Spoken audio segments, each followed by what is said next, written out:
Another day another story.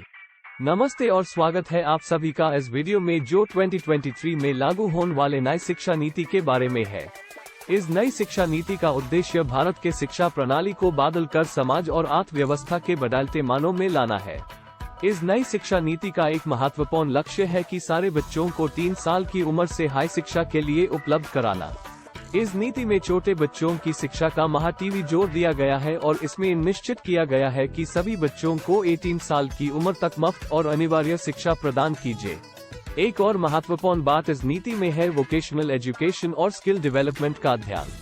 इस नीति के अनुसार वोकेशनल एजुकेशन को ट्रेडिशनल एकेडमिक एजुकेशन का एक उपयोग करने योग्य विकल्प बनाया जाना चाहिए और विद्यार्थियों को ट्रेनिंग और स्किल्स प्रदान की जानी चाहिए जिससे वो रोजगार के लिए उपयोग करने में सक्षम हो और अर्थव्यवस्था में योगदान दे सके। इस नीति में डिजिटल एजुकेशन और क्लासरूम में टेक्नोलॉजी का उपयोग करने की भी बहुत महत्वपूर्ण जगह है।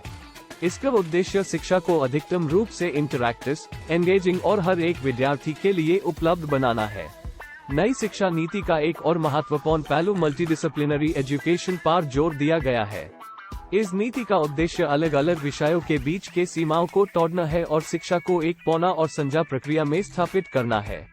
इस नई शिक्षा नीति में रिसर्च और इनोवेशन पर भी बहुत जोर दिया गया है। इस नीति का उद्देश्य शिक्षा में रिसर्च और इनोवेशन को बढ़ावा देना है और शिक्षा के नए और नवीन तरीकों और उपकरणों का विकास करने को प्रोत्साहित करना है। अंत में इस नई शिक्षा नीति का एक पूर्ण और विषमपूर्ण योजना है भारत की शिक्षा प्रणाली को बदलने के लिए। इसका उद्देश्य है शिक्षा को सभी के लिए उपलब्ध करना, वोकेशनल एजुकेशन और स्किल डेवलपमेंट को बढ़ावा देना, क्लासरूम में टेक्नोलॉजी का उपयोग करना, मल्टीडिसिप्लिनरी एजुकेशन को बढ़ावा देना और रिसर्च और इनोवेशन को प्रोत्साहित करना। हम उम्मीद करते हैं कि यह नीति हमारे बच्चों और देश के लिए एक उज्जवल भविष्य का निर्माण करने में मदद करेगी। धन्यवाद वीडियो देखने के लिए। Thanks for watching.